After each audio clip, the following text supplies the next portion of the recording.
As you could tell from the recipe and the vague amount of ingredients, it was purposely vague. When I make marinara, I use up all of my quarts, and this batch makes 12 quarts. You want to make sure you have those supplies handy. Extremely easy. Pick up a 12-pack at your local Walmart or hardware store. Winco usually has a seasonal sale on them, and you want wide mouth, but if you can only afford the regular, that's fine too. It's a liquid, not a solid.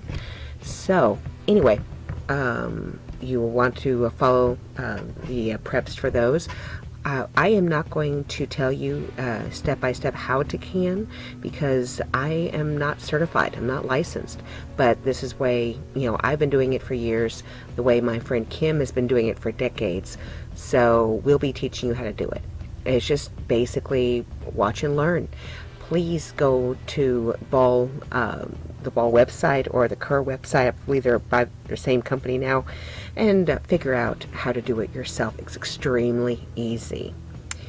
Now, in case you're wondering, the tomatoes, I picked up a 25-pound box of fresh Roma tomatoes from my local restaurant supply store that's open to the public, formerly known as Cash and Carry. Now it's known as Smart Food Service. They have this 25-pound box for, I think, under $17.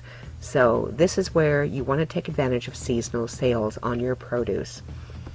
So basically I am just making a simple cross slice or X slice on the bottom of each of the Roma tomatoes, just barely scoring the skin, and they go into a pot of boiling water for about a minute or two, and then they all go into the bin that's right next to the stove. That's it. That's all you gotta do is just blanch them. The skins come off very easily. That's my son helping me adjust your angle so you can see. If you're wondering what I'm doing with the bechamel in the cast iron wok and the blanched spinach, I'll be constructing actually a large amount of a veggie lasagna using this marinara. That, you have to start at the beginning, right? This base sauce will be helpful in everything you can think of, from lasagnas to zucchini noodles to pizzas.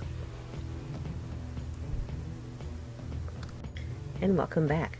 We are currently taking off all the skins. You can see they come off really, really easily. My friend Kim and I are going through each of these, and we take off the skins, we cut them in quarters, and then we use a spoon to take out the seeds. It's really easy. It's just time consuming. Nothing more than that. And you just take the spoon, get all the little gunky seeds out. Those cause the sauce to be really, really, how can I put this, watery and foamy, pink. We don't want that. We just want the actual pure flesh and juice of the tomato.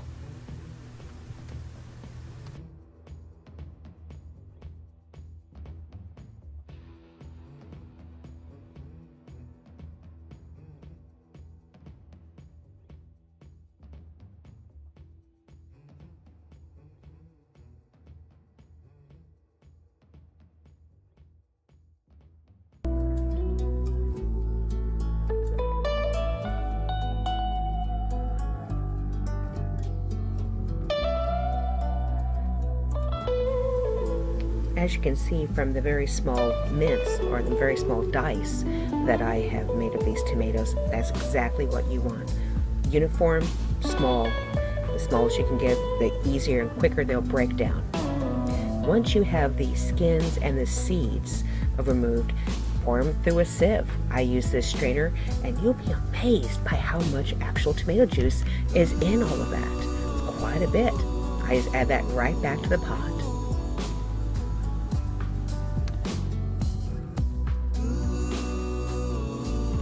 As you can see in front of me, I have a small amount of onion that I have minced up. I'm going to be cutting the rest up very small. The other onion that's a medium size right in front of me, I'll be mincing that up as well.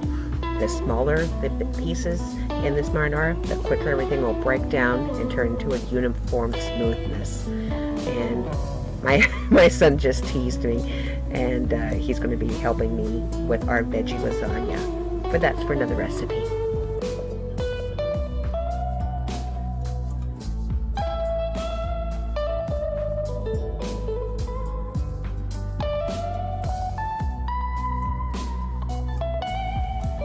And next comes the bell pepper. I'll be just seeding these, slicing them long ribbons, and Jared's going to help me. In fact, he's insisting on it. Oh, he wants to do the eggplant first. So I'll tell him how to do that. But anyway, you're going to have the bell pepper cut up and minced the same size as the onion.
In goes the pint of roasted garlic cloves that I had made previously a couple of days ago, and I will definitely show you how I made those in another recipe.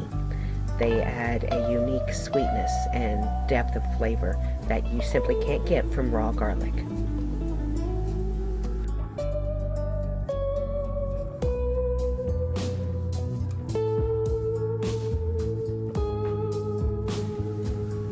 In this glass loaf pan, you will see some au jus that I am pouring into this pot of marinara. I'm reserving the rest for the other pot, as well as there's about a cup of wine in here. I'm going to give half a cup to this pot and the other half to the other pot once it is completed. This is where the jus or the stock comes in. Here comes some black pepper. And now for 3 or 4 nice fresh bay leaves.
I'm just skimming off any residual fat or oil that is floating on top of the marinara.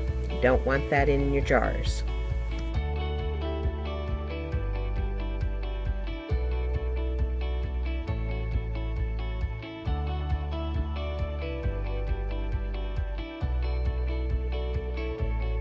Alright, time to employ our friend, the boat motor.